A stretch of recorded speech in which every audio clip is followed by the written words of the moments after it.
Oi, meus amores, tudo bem? Estou aqui novamente.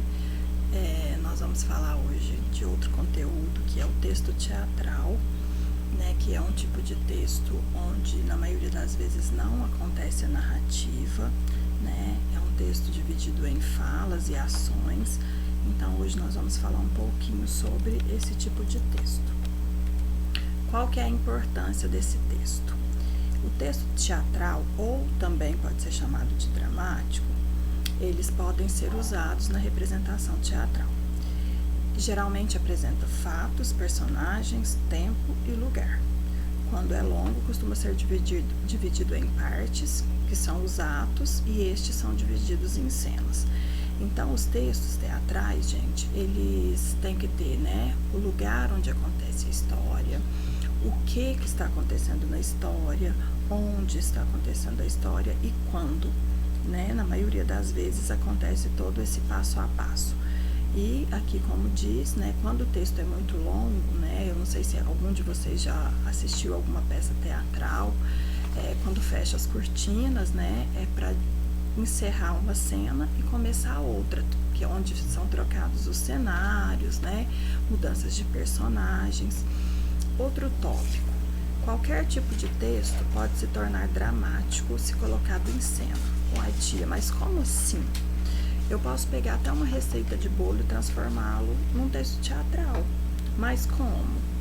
Só basta eu escrevê-lo seguindo as características de um texto teatral, que nós veremos daqui a pouco as principais características. Ou seja, eu tenho que colocar as falas dos personagens, eu tenho que colocar as ações dos personagens, que são as características principais do texto teatral. Antigamente, quando o teatro era muito valorizado, o ator tinha que obedecer o que estava escrito. Hoje são usados os roteiros, ou seja, antigamente os artistas, né, os atores que apresentavam teatros, eles tinham que obedecer certinho aquele roteiro que era dado para eles, tinha que seguir da forma, não poderia improvisar nada. Hoje em dia, os atores usam só um roteiro, dali eles fazem o papel deles ali no teatro e eles podem improvisar, porque o improviso ele é muito importante numa peça teatral, né? Caso esqueça alguma fala, aconteça alguma coisa imprevisível na hora do espetáculo, então eles têm que estar prontos para o improviso. Agora nós vamos às características do texto teatral. Como que ele é organizado? Qualquer texto pode ser usado em uma representação, mas existem alguns aspectos importantes que podem ser apontados. A mais acessível é a composição em duas partes, que é o texto principal, ou seja, o texto principal num texto teatral é o diálogo entre os atores.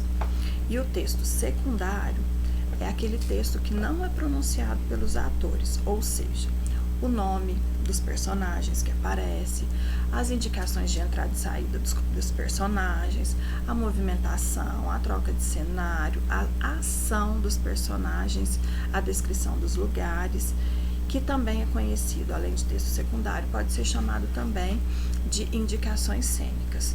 É muito importante que no texto teatral, eu vou mostrar já para vocês um exemplo, o texto secundário, ele vem entre parênteses. Veja que a tia grifou de vermelho uma fala. Então, a fala é um texto principal, né? O nome dos personagens, como aparecem aí em destaque, também é texto principal. E o que está entre parênteses, que também é chamado de rubricas, vocês vão ver depois no livro, tem no livro de vocês, no quadrinho verde, que a tia pediu para destacar, são as ações que os personagens vão fazer. Porque não vai entrar o narrador e falar que o Pluft tem que estar com uma boneca de pano. Não, o Pluft, ele vai saber que a hora que ele entrar em cena, ele vai ter que estar com uma boneca de pano. Então, o que está entre parênteses, como vocês estão vendo aí, são as ações que os personagens devem seguir. Nesse texto que a tia colocou aí, nesse trechinho, não tem a indicação cênica, mas geralmente no texto que vocês lerão no livro de vocês, tem no começo, logo abaixo do título, tem o cenário, como vai estar o ambiente, né, que também é uma indicação cênica e que faz parte do texto secundário. Tá? Espero que esses slides vocês tenham aprendido um pouquinho, vão complementar com o que está escrito no livro. Beijos, a tia tá morrendo de saudade.